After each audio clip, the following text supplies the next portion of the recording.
ഒടുവിൽ വെടിനിർത്തലിന് തയ്യാറെന്ന് ഇസ്രായേൽ സമ്മതിച്ചു. ഖത്തർ മുഖാന്തരമാണ് കരാർ വ്യവസ്ഥ ഇസ്രായേൽ കൈമാറിയത്. ഇത് ഹമാസിന് കൈമാറിയ ശേഷം ഈ കരാർ വ്യവസ്ഥ പ്രകാരമുള്ള വെടിനിർത്തൽ ഏറ്റവും അടിയന്തരമായി തന്നെ നടത്തണമെന്നുള്ള ഒരു നിർദ്ദേശവും ഇസ്രായേൽ ഖത്തറിനോട് പറഞ്ഞിരിക്കുന്ന വിവരമാണ് പുറത്തു വന്നിരിക്കുന്നത്. വളരെ പ്രധാനമായിരിക്കുന്ന 3 കരാർ വ്യവസ്ഥയാണ് അതിന്റെ കൂടെ ഇസ്രായേൽ മുന്നോട്ട് വെച്ചിരിക്കുന്നത്. അതിലൊന്ന്, ആദ്യത്തെ കരാർ വ്യവസ്ഥ എന്ന് പറഞ്ഞാൽ കുട്ടികളും സ്ത്രീകളും അടങ്ങുന്ന ബന്ദികളെ മോചിപ്പിക്കണം എന്നുള്ളതാണ്. ഇങ്ങനെ മോചിപ്പിക്കുന്ന സമയത്ത് തത്തുല്യമായ രീതിയിൽ ഇസ്രായേൽ ജയിലിൽ കിടക്കുന്ന ഫലസ്തീനികളെ മോചിപ്പിക്കും.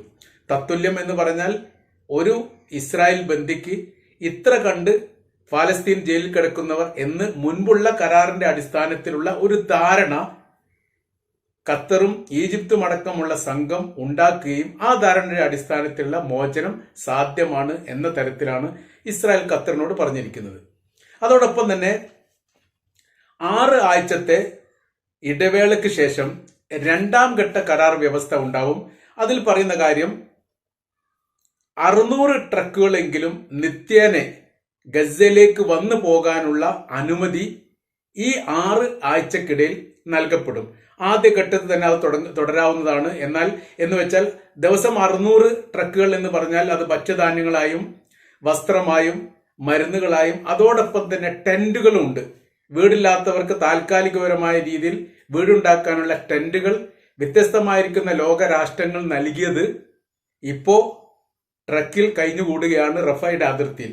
അത് അടക്കം 600 ട്രക്കുകളെങ്കിലും നിത്യേന ഗസയിലേക്ക് വരാനുള്ള സംവിധാനങ്ങൾ ഉണ്ടാക്കുമെന്നാണ്. അതായത് പാർപ്പിടവുമായിട്ട് ബന്ധപ്പെട്ട കാര്യങ്ങൾ ഇതിൽ ഇൻക്ലൂഡ് ആണ്. അങ്ങനെയാണ് 6 ആഴ്ച എന്ന് പറയുന്ന ഒരു കരാർ വ്യവസ്ഥ 1ാം ഘട്ടത്തിൽ. 2ാം ഘട്ടത്തിൽ പറയുന്നു, ജനവാസ മേഖലയിൽ നിന്ന് ഇസ്രായേലിന്റെ സൈനികൾ പിന്മാറുമെന്ന്. ജനവാസ മേഖലയിൽ നിന്ന് ഇസ്രായേലിന്റെ സൈനികൾ പിന്മാറുക എന്ന് പറഞ്ഞാൽ അവിടെ മുഴുവനും ഹമാസിന്റെ ആളുകൾക്ക് അധികാരമേൽക്കാവുന്ന രീതിയിലുള്ള ഒരു വ്യവസ്ഥ. അത് അങ്ങനെ തന്നെ പറഞ്ഞിട്ടില്ല എന്ന് മാത്രം. ഇതാണ് 2ാമത്തെ കരാർ പറയുന്നത്. 3ാമത്തെ കരാർ എന്ന് പറയുന്നത് പുനർനിർമ്മാണവുമായിട്ട് ബന്ധപ്പെട്ടാണ്. ലോകരാഷ്ട്രങ്ങൾ ഒരുമിച്ച് നിന്നുകൊണ്ട് തകർന്നിരിക്കുന്ന ഗസയെ പുനരുജ്ജീവിപ്പിക്കാൻ വേണ്ടിയിട്ടുള്ള എല്ലാ ശ്രമങ്ങളും പുതിയ പാക്കേജ് അടിസ്ഥാനത്തിൽ ഉണ്ടാക്കാനുള്ള കരാർ വ്യവസ്ഥകൾ. അപ്പൊ ഈ 3 വ്യവസ്ഥ എന്ന് പറഞ്ഞാൽ വളരെ പ്രധാനപ്പെട്ടതാണ്. എന്ന് വെച്ചാൽ ഹമാസ് മുന്നോട്ട് വെച്ച കാര്യങ്ങൾ ആ പടി തന്നെ ഇസ്രായേൽ അംഗീകരിച്ചിരിക്കുന്നു എന്ന് തന്നെ പറയേണ്ടി വരും. അതിന്റെ കാര്യം ഗസയിൽ നിന്ന് ഇസ്രായേൽ സൈന്യത്തിന്റെ പിന്മാറ്റം ഇതിലുണ്ട് എന്നുള്ളതാണ് ഏറ്റവും വലിയ പ്രത്യേകത. അത് ഇതുവരെ ഇസ്രായേൽ അംഗീകരിക്കാത്തതാണ്. തങ്ങൾക്ക് ഗസയിൽ തന്നെ ആധിപത്യം വേണമെന്നും തങ്ങളുടെ സൈനികർ ഗസ വിട്ടു പോകില്ല എന്നുള്ളതും പല രീതിയിലുള്ള കരാർ വ്യവസ്ഥയിലും ഇസ്രായേൽ മുന്നോട്ട് വെച്ച സമയത്താണ് കരാർ വ്യവസ്ഥകളൊക്കെ ലംഘിക്കപ്പെടുന്നത്. അല്ലെങ്കിൽ അത് പ്രാബല്യത്തിൽ വരാത്ത രീതിയിലുള്ള സംവിധാനം ഉണ്ടാക്കുന്നത് ഈ പ്രധാനമായിരിക്കുന്ന ഒരു വ്യവസ്ഥ വെച്ചിട്ടാണ്. ഹമാസ് പറയുന്നത് ഗസ എന്ന് പറയുന്ന പ്രദേശം ഫലസ്തീൻ്റെതാണ്. ആ പ്രദേശത്ത് നിന്ന് പൂർണ്ണമായ രീതിയിൽ ഇസ്രായേൽ വിട്ടുപോകണമെന്ന് മുൻപേ പറഞ്ഞ കരാർ വ്യവസ്ഥയാണ്. അതാണിപ്പോ ഘട്ടം ഘട്ടമായ രീതിയിൽ അംഗീകരിക്കാം എന്ന് ഇസ്രായേൽ പറഞ്ഞിരിക്കുന്നത്. ജനവാസ മേഖലയിൽ നിന്ന് തൽക്കാലത്തേക്ക് മാറി നിൽക്കുമെന്നും പിന്നീട് 2ാം ഘട്ട വ്യവസ്ഥ ഉണ്ടാകുമ്പോൾ ഈ ട്രക്കുകളുമായിട്ട് വരുന്നതുമായി ബന്ധപ്പെട്ട എല്ലാ കാര്യത്തിനും പൂർണ്ണമായിരിക്കുന്ന അനുമതി കാര്യങ്ങൾ നൽകും.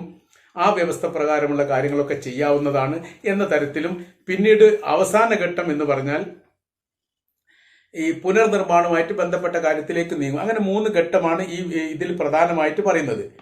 പിന്നെ ഇതിനോട് അനുബന്ധിച്ചുള്ള മറ്റൊരു വിഷയം എന്ന് പറഞ്ഞാൽ വലതുപക്ഷ തീവ്ര ചിന്താഗതിക്കാരായിരിക്കുന്ന ഇസ്രായേൽ ഗവൺമെന്റിനെ പിന്തുണക്കുന്ന വിഭാഗം ഈ കാര്യത്തിൽ എത്രത്തോളം പിന്തുണ നൽകും എന്നുള്ളത് ഈ വിഷയവുമായിട്ട് ബന്ധപ്പെട്ട് വളരെ പ്രധാനമാണ്. അത് ഇസ്രായേൽ ഗവൺമെന്റുമായിട്ട് ബന്ധപ്പെട്ട വിഷയമാണ്. 2ാം ഘട്ടം ഹമാസിനെ സംബന്ധിച്ചിടത്തോളം ഹമാസ് ഈ കരാർ വ്യവസ്ഥ പൂർണ്ണമായിട്ട് അംഗീകരിക്കുകയാണെങ്കിൽ വല്ലാതൊന്നും വൈകാതെ തന്നെ ഗസയിൽ ഒരു സമാധാന സന്ദേശമുണ്ടാവും. ഒരു സമാധാനപരമായിരിക്കുന്ന കരാർ വ്യവസ്ഥ പാലിക്കപ്പെടും എന്നുള്ളത് ഏറെക്കുറെ ഉറപ്പായിരിക്കുകയാണ്. അതിന് ഹമാസ് മുന്നോട്ട് വെക്കുന്ന വളരെ പ്രധാനമായിരിക്കുന്ന നിർദ്ദേശങ്ങൾ ഏറെക്കുറെ ഇസ്രായേൽ അംഗീകരിച്ച സ്ഥിതിക്ക് ഈ കരാർ വ്യവസ്ഥ ഇസ്രായേലിനെ സംബന്ധിച്ചിടത്തോളം അവരുടെ ഭാഗത്തുനിന്ന് ഉണ്ടായി എന്നൊരു പ്രത്യേകതയുണ്ട്. അപ്പോൾ പിടിച്ചു നിൽക്കാൻ ഗസയിൽ പിടിച്ചു നിൽക്കാൻ ഇസ്രായേലിന് ആവില്ല എന്ന് പൂർണ്ണമായി അവർക്ക് ബോധ്യമായതിന്റെ അടിസ്ഥാനത്തിലും രാജ്യത്തിന്റെ അകത്തും പുറത്തും അന്താരാഷ്ട്ര വേദിയിലും ഇസ്രായേൽ എന്ന് പറയുന്ന രാജ്യം ഒറ്റപ്പെട്ടു പോകുന്ന ഒരു പ്രത്യേക സാഹചര്യത്തിലും ഇത് അംഗീകരിക്കുകയല്ലാതെ മറ്റൊരു പോംവഴിയും ഇല്ല എന്നിടത്തേക്ക് ഇസ്രായേൽ എത്തി എന്നുള്ളത് ഒരു ശുഭ സൂചനയായി തന്നെ നിലനിൽക്കുകയാണ്. അതുകൊണ്ട് തന്നെ വല്ലാതെ വൈകാതെ ഗസയിൽ ഒരു വെടിനിർത്തൽ, പൂർണ്ണമായിരിക്കുന്ന ഒരു വെടിനിർത്തൽ വ്യവസ്ഥ ഉണ്ടാവാനുള്ള സാധ്യത അന്താരാഷ്ട്ര മീഡിയകളൊക്കെ ഏറ്റവും അടുത്ത ദിവസം തന്നെ ഗസയിൽ വെടിനിർത്തൽ ഉണ്ടാവും എന്ന് തന്നെ റിപ്പോർട്ട് ചെയ്യുന്നു. അങ്ങനെ ഒരു ശുഭസൂചന യഥാർത്ഥത്തിൽ ഇസ്രായേൽ ഫലസ്തീൻ യുദ്ധവുമായി ബന്ധപ്പെട്ട് ഗസയിൽ ഉണ്ടാവും എന്ന് ഏറെക്കുറെ ഉറപ്പായിരിക്കുകയാണ്.